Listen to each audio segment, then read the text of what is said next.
ചിലപ്പം വീഡിയോ കാണുമ്പോൾ നമ്മുടെ അത് കണ്ടിട്ട് അവർക്കൊരു തൊലിക്കട്ടിയായിരിക്കും. കാരണം എന്തൊക്കെ തരം അധിക്ഷേപങ്ങളും പരിഹാസങ്ങളും ഒക്കെ ഉമ്മ ഉമ്മ പുതിയ ചെരുപ്പാണ്ടാണ് എപ്പോഴും പറയുന്ന കേൾക്കാൻ പാടില്ലേ.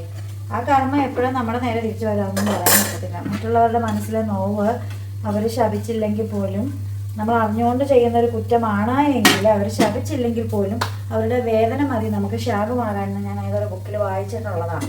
അപ്പം അത് നമ്മുടെ ഏറ്റവും ഒരു മോശപ്പെട്ട സമയത്ത് നമ്മൾ ദൈവത്തെ വിളിച്ചാൽ പോലും ദൈവം അതിനും ഒരു ഉത്തരം നൽകാത്തത് ഇവരുടെ ഒരു നോവായിട്ട് അതൊരു ശാപം പോലെ നമുക്ക് ചുറ്റും നിൽക്കുന്നൊരു സമയമൊക്കെ വരും. ഞാനങ്ങനെ പലർക്കും കണ്ടിട്ടുണ്ട്.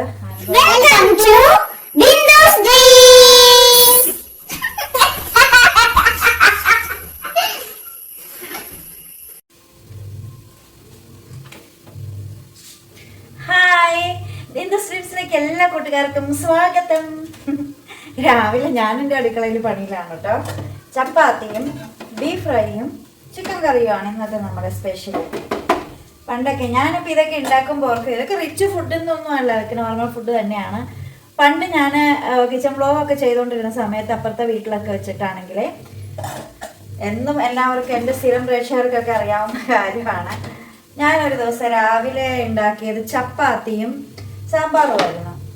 എൻ്റെ പൊന്നോ, സാമ്പാർ ഇത്രമാത്രം ചീത്ത കേട്ടിട്ടുണ്ടെങ്കിൽ അത് എൻ്റെ ബ്ലോഗിൽ മാത്രമായിരിക്കും. സാമ്പാർ കൊടുക്കുക എന്നെ പ്രാഗിയോന്ന് പോലും അറിയില്ല.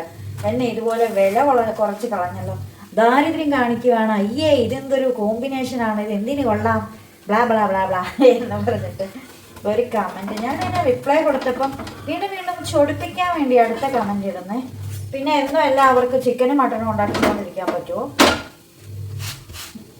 സാമ്പാർ എന്താ മോശം ഭക്ഷണമാണോ? ഞാനത് എപ്പോഴും ഓർക്കാറുണ്ട്. അപ്പം അതൊന്നും ഒരു വയ്യ ഇതെന്തൊരു കോമ്പിനേഷനാണെന്ന് പറഞ്ഞ് നെഗറ്റീവ് ഭക്ഷണത്തിനെ കുറ്റം പറയാൻ വന്നതല്ല, വീഡിയോയ്ക്ക് വേണ്ടി എന്തെങ്കിലും നെഗറ്റീവ് പറയണമല്ലോ എന്നോർത്ത് വന്നതാണ്. പിന്നെ ഒരു യൂട്യൂബർ ആകണമെങ്കിൽ ഏറ്റവും വേണ്ടത് ചില തൊലിക്കട്ടിയായിരിക്കും. കാരണം എന്തൊക്കെ തരം അധിക്ഷേപങ്ങളും പരിഹാസങ്ങളും ഒക്കെ കേൾക്കേണ്ടി വരുമെന്നറിയാം. നോർമൽ ആളുകൾക്കൊന്നും പെട്ടെന്ന് താങ്ങാൻ പറ്റാത്തവർക്കൊന്നും ഇങ്ങനെ വരുന്ന കമൻസ് ഒന്നും താങ്ങാൻ പറ്റത്തില്ല. യൂട്യൂബറാണ് എങ്കിൽ എന്ന് കേൾക്കാൻ തയ്യാറായിട്ട് വരണം. അതായത് കേവലം എൻ്റെ ഒരു ചപ്പാത്തി സാമ്പാറും വരെ തെറി കേട്ടു, അപ്പോൾ പിന്നെ ബാക്കിയുള്ള കാര്യങ്ങൾ പറയുകയേ വേണ്ടല്ലോ. അപ്പം ഞാൻ എപ്പോൾ ചപ്പാത്തി കണ്ടാലും ഞാൻ എൻ്റെ സാമ്പാറിനെയും ഓർക്കും, ഞാൻ ആ കമൻറ്റും ഓർക്കാം. കമൻ്റ് ഇട്ട വ്യക്തിയുടെ പേര് ഞാൻ ഓർത്ത് വെച്ചിട്ടൊന്നുമില്ല, മറന്നുപോയി. ഞാനത് ബ്ലോക്ക് ചെയ്ത് കളയായിരുന്നു. അവസാനം ഞാൻ ഹൈഡ് ചെയ്തു, എൻ്റെ ചാനലിൽ നിന്ന് ഞാൻ ഹൈഡ് ചെയ്തു. എൻ്റെ ചാനൽ അങ്ങനെ കാണാൻ പറ്റത്തില്ല, അല്ലെങ്കിൽ പിന്നെ പുതിയൊരു ചാനലൊക്കെ എടുത്ത് വരണം, അത്രയേ ഉള്ളൂ. ഞാനെന്താണുള്ളത് അക്കൗണ്ടിന് ഞാനങ്ങോട്ട് ഹൈഡ് ചെയ്തു. അപ്പം ഞാനിപ്പോൾ ചപ്പാത്തി ഉണ്ടാക്കിയത് ഓർക്കാണ്ട്. പിന്നെ അതൊരു ഒറിജിനൽ നെയിമൊന്നും അല്ല. ഇങ്ങനെയൊക്കെ അത്രക്കാരൊക്കെ അധികവും ഫേക്ക് അക്കൗണ്ട് എടുത്തിട്ടായിരിക്കും അതിൽ നിന്ന് കമൻ്റ് ഇടാനൊക്കെ ആയിട്ട് വരിക കേട്ടോ. പിന്നെ ഫേസ്ബുക്ക് പോലെയല്ല, യൂട്യൂബിൽ നമുക്ക് അതിൻ്റെ അടിവേര് ചകഞ്ഞ് പോകേണ്ടുന്ന കാര്യമൊന്നും ഇല്ലല്ലോ. അപ്പോൾ ഞാൻ ഓർക്കാണ്, അപ്പോൾ ഇതൊക്കെ ആയിരുന്നെങ്കിൽ പിന്നെ റിച്ച് ഫുഡ് എന്നൊക്കെ പറഞ്ഞേനെ അല്ലേ. ഇപ്പം ഇന്നലെ ഞാൻ വേറൊരു ചാനലിൽ ഒരു ക്യാപ്ഷൻ കണ്ടാണെന്ന് തോന്നണേ, ദാരിദ്ര്യം പിടിച്ച ചാനലായിട്ട് കാണിക്കുകയും ചെയ്യും, ഭയങ്കര റിച്ച് ഭക്ഷണം ഉണ്ടാക്കുകയും ചെയ്യുമെന്ന് കമൻറ്റ് കണ്ടുവന്ന്. എന്തേ വീടൊക്കെ ഇല്ലാത്തവർക്ക് അല്ലെങ്കിൽ വാടകയ്ക്ക് കിടക്കണവർക്കൊക്കെ നല്ല ഫുഡ് ഉണ്ടാക്കിക്കൂടെ? നോൺ വെജ് ഉണ്ടാക്കിയല്ലാതെ അങ്ങ് റിച്ചായി പോകുമോ? അല്ലെങ്കിൽ നോൺ വെജ് വാങ്ങിയിട്ട് പച്ചക്കറി വാങ്ങുന്നതിന് നോൺ വെജ് വാങ്ങുന്നതിനൊക്കെ ഏകദേശം ഒരേ വില വരും. അപ്പം അതിലൊന്നും ഒരു കാര്യമില്ല. ഞങ്ങനെയൊക്കെ എന്തിനാണ് കമൻറ്റ് കാണിക്കണേ? നമുക്ക് ആകെപ്പാടെ ഒരു കുഞ്ഞു ജീവിതമല്ലേ ഉള്ളൂ. മനുഷ്യർക്ക് നമുക്ക് കൊടുക്കാൻ പറ്റുന്നത് കുറച്ച് സന്തോഷങ്ങളും നല്ല വാക്കുകളും മാത്രമേ ഉള്ളൂ, താജ്മഹലൊന്നുമില്ലല്ലോ. അപ്പോൾ വെറുതെ മോശം പറഞ്ഞ് നമ്മുടെ മനസ്സുകൾ നേടുന്നതിനാ. അപ്പം അതൊക്കെ അവസാനം ഏതെങ്കിലും ഒരു തരത്തിൽ തിരിഞ്ഞു വെക്കും. അതൊരു കർമ്മയാണ്. കർമ്മ ഈസ് എ ബൂമറാങ് എന്ന് എപ്പോഴും പറയുന്ന കേൾക്കാൻ പാടില്ലേ. ആ കർമ്മം എപ്പോഴും നമ്മുടെ നേരെ തിരിച്ചു വരാമെന്നും പറയാൻ പറ്റത്തില്ല. മറ്റുള്ളവരുടെ മനസ്സിലെ നോവ് അവർ ശപിച്ചില്ലെങ്കിൽ പോലും, നമ്മൾ അറിഞ്ഞുകൊണ്ട് ചെയ്യുന്ന ഒരു കുറ്റമാണ് എങ്കിൽ അവർ ശപിച്ചില്ലെങ്കിൽ പോലും അവരുടെ വേദന മതി നമുക്ക് ശാപമാകാമെന്ന് ഞാൻ ഏതൊരു ബുക്കിൽ വായിച്ചിട്ടുള്ളതാണ്. അപ്പം അത് നമ്മുടെ ഏറ്റവും ഒരു മോശപ്പെട്ട സമയത്ത് നമ്മൾ ദൈവത്തെ വിളിച്ചാൽ പോലും ദൈവം അതിനും ഒരു ഉത്തരം നൽകാത്തത് ഇവരുടെ ഒരു നോവായിട്ട് അതൊരു ശാപം പോലെ നമുക്ക് ചുറ്റും നിൽക്കുന്നൊരു സമയമൊക്കെ വരും. ഞാനങ്ങനെ പലർക്കും കണ്ടിട്ടുണ്ട്, അനുഭവങ്ങൾ ഉണ്ടായിട്ടുണ്ട്, കണ്ടുള്ള അനുഭവങ്ങളൊക്കെ ഉണ്ടായിരുന്നു. അപ്പം നമുക്ക് നൽകാൻ പറ്റുക മറ്റുള്ളവർക്കൊരു പുഞ്ചിരി നൽകാൻ പറ്റിയത് ഏറ്റവും നല്ലതാണ്. മറ്റുള്ളവരോട് രണ്ട് നല്ല വാക്ക് സംസാരിക്കാൻ പറ്റിയാൽ അത് നമുക്ക് ഏറ്റവും നല്ല കാര്യമാണ്. നല്ലൊരു പുണ്യപ്രവൃത്തി നമ്മളൊരു പുണ്യപ്രവൃത്തി ചെയ്യണമെന്നില്ല. നല്ലൊരു പുഞ്ചിരി സമ്മാനിച്ചാൽ അത് പുണ്യപ്രവൃത്തിയാണ്. മറ്റുള്ളവരോട് രണ്ട് നല്ല വാക്ക് പറഞ്ഞാൽ അതൊരു പുണ്യപ്രവൃത്തിയാണ്. അവരെ വെറുതെ ഒന്ന് സങ്കടപ്പെടുന്നവരെ വെറുതെ ഒന്ന് ചേർത്ത് പിടിച്ചാൽ അതും ഒരു പുണ്യപ്രവൃത്തിയാണ് കേട്ടോ. ഞാനതാണ് മനസ്സിലാക്കിയത്. നമ്മൾ ഏറ്റവും സങ്കടകരമായ അവസ്ഥയിൽ നിൽക്കുമ്പോൾ ചിലപ്പോൾ സാമ്പത്തികമില്ലായ്മ മൂലമാകാം, അതുപോലെയുള്ള എന്തെങ്കിലും പ്രശ്നങ്ങൾ കൊണ്ടാകാം. പക്ഷെ ആ സമയത്ത് നമ്മൾ അവരെ ഒന്ന് ചേർത്ത് പിടിച്ചപ്പോൾ അവർക്കതൊരു എനർജിയാണ്. അവർക്കതിനെ മറികടക്കാൻ എന്തെങ്കിലും ഒരു മാർഗ്ഗം അവരുടെ ചിന്തയിലേക്ക് വരും. ആരെങ്കിലൊക്കെ കൂടെ ഉണ്ട് എന്ന് തോന്നുമ്പം അത് വരും. അപ്പം അതൊക്കെ എപ്പോഴും നമ്മൾ ഓർത്തു വെക്കേണ്ടുന്ന കാര്യമാണ്. മറ്റുള്ളവർക്ക് ചെയ്യുന്ന ദ്രോഹങ്ങൾ, നമ്മൾ അറിഞ്ഞുകൊണ്ട് ചെയ്യുന്ന ദ്രോഹങ്ങൾ അവർക്കതൊരു വേദനയായിട്ട് മാറുന്നുണ്ട് എങ്കിൽ അത് അവര് നമ്മളെ ശപിക്കുകയോ രാഗവോ ഒന്നും ചെയ്യേണ്ട കാര്യമില്ല. നമ്മുടെ ഏറ്റവും മോശപ്പെട്ട സമയത്ത് നമ്മൾ ദൈവത്തെ വിളിച്ചാൽ പോലും വിളിയാക്കാത്തൊരവസ്ഥയിൽ ആ ഒരു ശാപം നമുക്ക് തിരിച്ചടിക്കും. അപ്പം അതാണ് ഒരു ഫുഡിനെ കുറിച്ച് പറഞ്ഞു വന്നതാണ്. ഞാൻ ഞങ്ങളുടെ ഫിലോസഫിയിലായി പോയി. ഇവിടെ ആൻസൂട്ടന് ഇവിടെ വെയിറ്റ് ചെയ്യുന്നുണ്ട്. എടാ വന്ന് കഴിച്ചോടാ അച്ഛാ. നിനക്ക് ഗ്രേവി വേണോ? വേണ്ടെങ്കിൽ ബീഫ് എടുത്ത് ചപ്പാത്തി എടുത്ത് കഴിച്ചിട്ട് പൊക്കോ.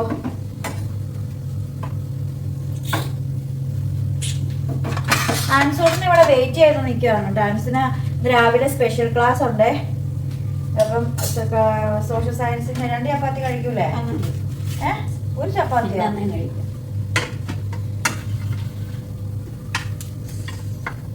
മതിയോ? പറയണ്ട, ഞാൻ എന്തോ ഒരുപാട് എന്തോ കൊടുത്തതുപോലെ രീതി വേണത്.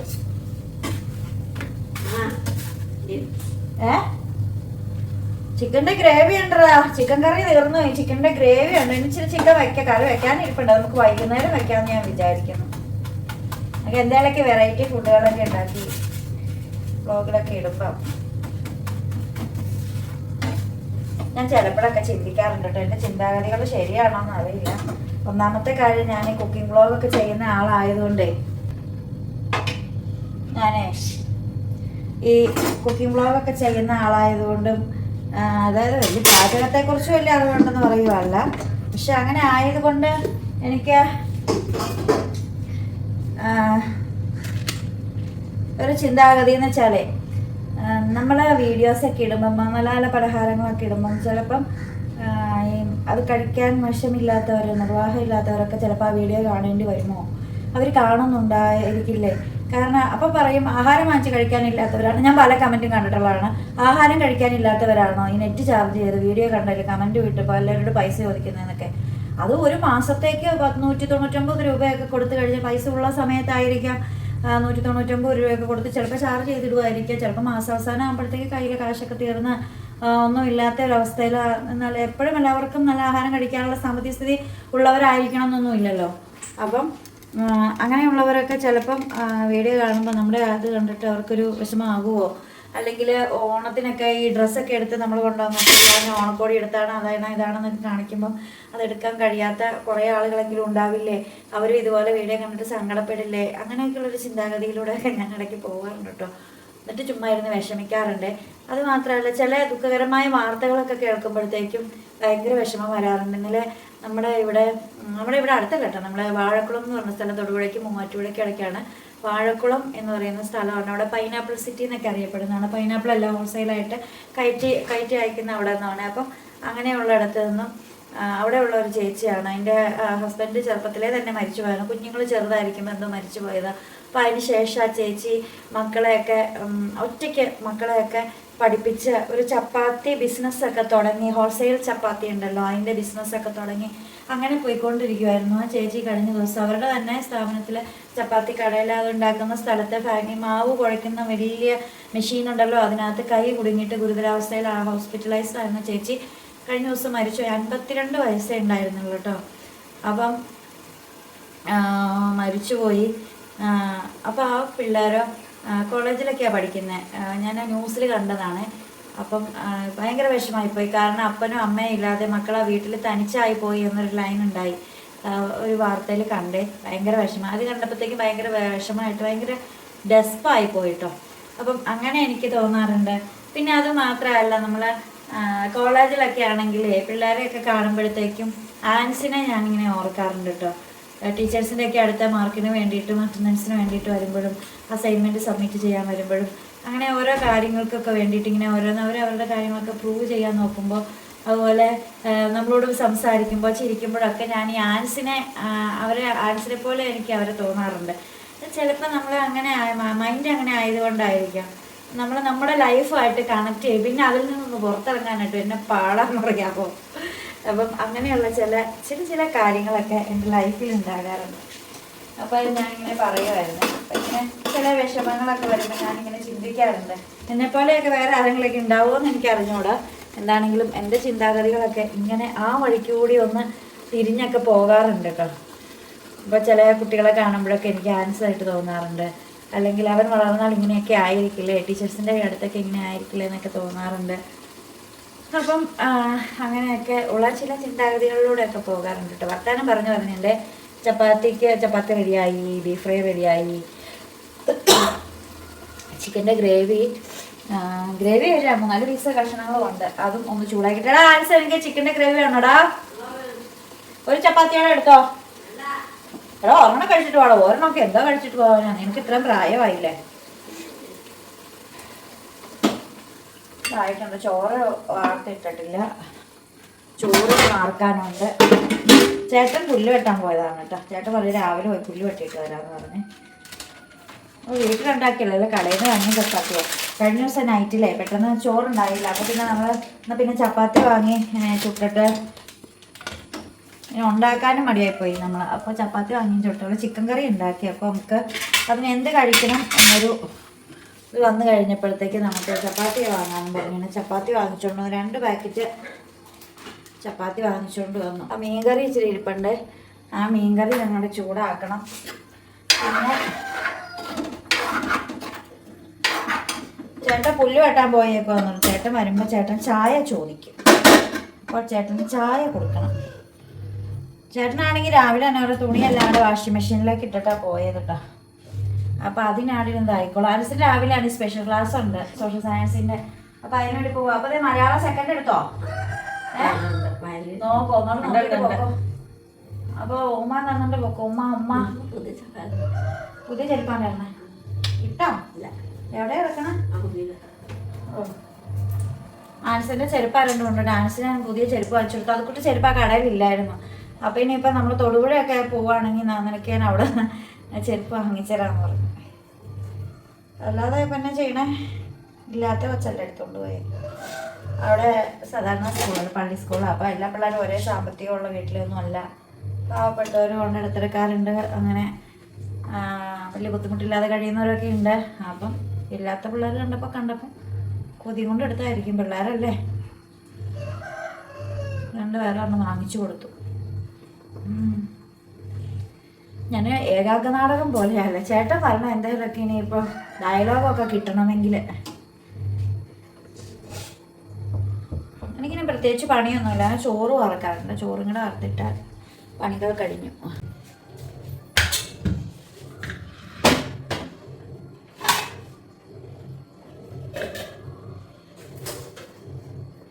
ഞാൻ ഈ ഭാഗത്തായിട്ട് മൊബൈൽ സ്റ്റാൻഡ് എപ്പോഴും വെക്കുക. നല്ലതാണ് അവിടെ നിന്ന് പറയുമ്പോഴേ. ചേർക്ക് നല്ല കഞ്ഞിയായിട്ടിരിക്കുകയാണ് കേട്ടോ. നല്ല സെറ്റായിട്ടിരിക്കുകയാണ്. അതുകൊണ്ട് ഒരു കുഴപ്പമില്ല. പിന്നെ ചോറ് വാർത്ത് കഴിഞ്ഞാൽ പിന്നെ കലം നമ്മൾ അപ്പം തന്നെ കഴുകി വെച്ചില്ലെങ്കിൽ കഞ്ഞിവെള്ളം അതിൽ ഒട്ടിപ്പിടിക്കും. പിന്നെ ജന്മം ചെയ്ത പോകത്തില്ല. തെർമൽ കുക്കറിനകത്തിരിക്കുന്ന സാധനം ചെരിച്ച് വെച്ച് കൊടുക്കുകയാണെങ്കിൽ പെട്ടെന്ന് ഇറങ്ങാൻ എളുപ്പം. അതിന് പാത്രം കഴുകണം. നല്ല രസമുണ്ടായേ. ഇന്നലെ ഞാൻ വൈകുന്നേരം വന്നിട്ട് മുറ്റാളെ അടിച്ചു.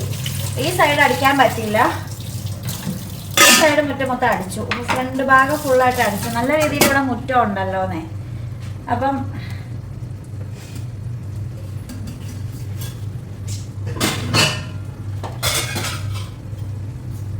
മുറ്റ അടിച്ച കൂട്ടി ഇട്ടു കേട്ടോ. കാരണം ഒരു മഴക്കാർ കയറിയിട്ടുണ്ടായിരുന്നേ.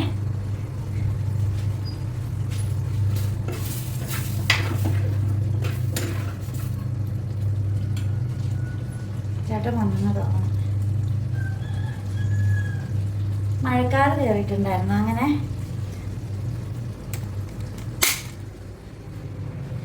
നോക്കട്ടെ. എൻ്റെ ചേട്ടാ പുല്ലുമായിട്ട് വന്നിട്ടുണ്ട് കേട്ടോ. അപ്പോൾ ഇവിടുത്തെ മുറ്റം കിടക്കണുണ്ടോ? അതാണ് ഞാൻ പറഞ്ഞു വന്ന കാര്യം. എന്നാടാ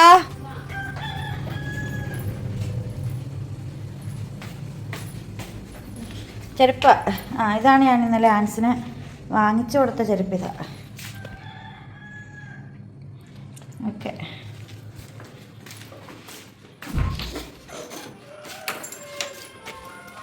അപ്പം ഇവിടെയുള്ള മുറ്റമല്ല ഞാൻ ഇന്നലെ അടിച്ചിട്ടു കേട്ടോ മൊത്തം. എന്നിട്ട് ഞാൻ കൂട്ടിയിട്ടു. ചേട്ടൻ പറഞ്ഞു കൂട്ടി വെച്ചിട്ട് കരിയില കൂട്ടി വെച്ചിട്ട് വേഗം ഇത് കംപ്ലീറ്റ് ആക്കാൻ പറഞ്ഞു. അപ്പോൾ നമുക്ക് ഇത്രയും മുറ്റമുണ്ട്. അതെല്ലാം അങ്ങടെ കംപ്ലീറ്റ് ആക്കി വന്നപ്പോഴത്തേക്ക് ആ മഴ പെയ്തു. മഴ എന്ന് വെച്ചിട്ടുണ്ടെങ്കിൽ ഭയങ്കര കടുത്ത അന്യായ മഴ. ടാറ്റാ. എല്ലാം എടുത്തോടാ, കുട എടുത്തോടാ. ഉണ്ടെന്നും പറഞ്ഞ് പോകുണ്ടോ? ഇല്ലല്ലോ ഇവനെ. അപ്പം അവന് ട്യൂഷൻ ബുക്കൊന്നും വേണ്ടേ?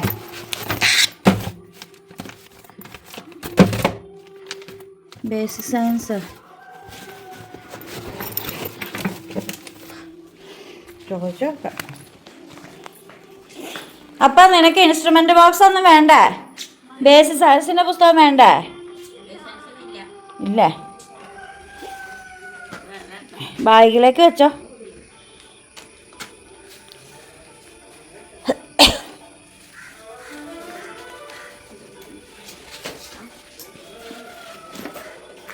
വേഗം എടുക്കുക. മീൻ അടപ്പത്തിരിക്കുമോ? Okay, tata, bye bye. പോടാ. അപ്പോൾ അത് ആൻസൂട്ട് സ്കൂളിൽ പോകണം. കുറേ നാൾ കൂടിയല്ലേ എല്ലാവരും കാണുന്നത്. പൈസ എടുത്തോടാ. ടാഗ് എടുത്തോ? ആ.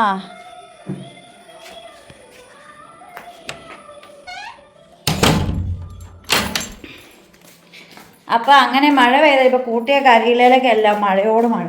അപ്പോൾ പിന്നെ അങ്ങനെ എനിക്ക് ഈ സൈഡ് നമ്മുടെ അടിക്കാനുള്ള അവസരം കിട്ടിയില്ല.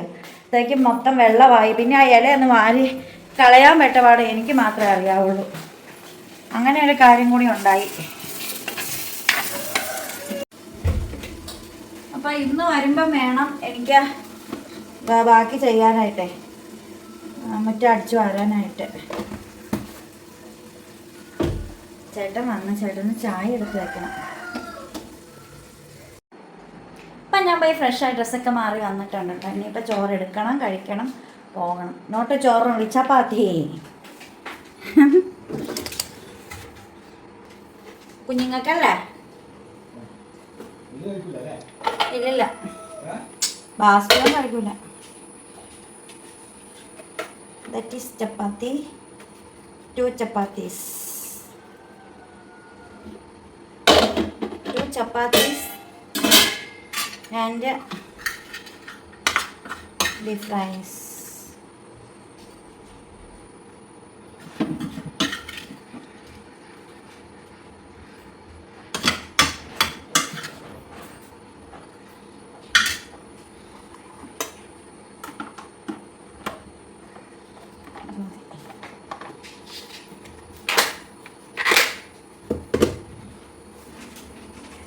അവൻ ഒറ്റക്കൊരു ചപ്പാത്തിയെ കഴിച്ചോളൂ.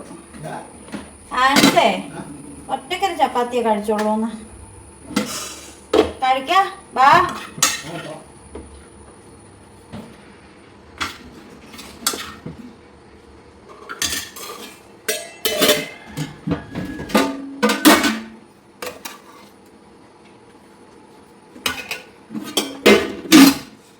ഞാൻ കഴിച്ചിട്ട് വരാം. അപ്പൊ ഞാൻ കോളേജിലേക്ക് പോവാണ് കേട്ടോ. ചേട്ടാ കൊണ്ടുവിടും. എന്നും കോളേജിലേക്കാ, ഇന്നും കോളേജിലേക്കാ. കറുപ്പിട്ടതേ, നമ്മൾ രണ്ടുപേരും കറുപ്പാട്ടാ. കറുപ്പിട്ടിട്ട് എനിക്ക് ആവി എടുക്കുന്നു ചേട്ടാ. AC ഉണ്ടായാലും ആവി എടുക്കുന്നു. എനിക്ക് ജലദോഷം പിടിച്ച്. ചേട്ടൻ പറഞ്ഞ മഴയത്ത് ഇറങ്ങില്ലേ? മഴയത്ത് ഇന്നലെ അടിച്ചു വാരി ഇട്ട് കഴിഞ്ഞാൽ കൂട്ടിയിട്ടു. അന്നേരം മഴ പെയ്തു. പിന്നെ വാരി കളയാൻ വേണ്ടിട്ട് പിന്നെ ഞാൻ കുളിച്ച് തലയൊക്കെ തോർത്തൊക്കെ കിട്ടിയേക്കുമായിരുന്നു. അപ്പൊ പിന്നെ തല നനഞ്ഞേക്കുള്ള നിർത്തി ഇറങ്ങി. പക്ഷെ സുഖമായില്ല. അതൊരു ജലദോഷം പോലെ പതിക്കുക. അപ്പൊ ഞാൻ പോയിട്ട് വരാം. ഇത്രയുള്ള നമ്മുടെ ഒരു വിശേഷം. വീണ്ടും പുതിയ വിശേഷം, പുതിയ വീഡിയോ ഒക്കെ ആയിട്ട് വീണ്ടും വരുവരേക്ക് designing of Bindu's dreams. Bye. By.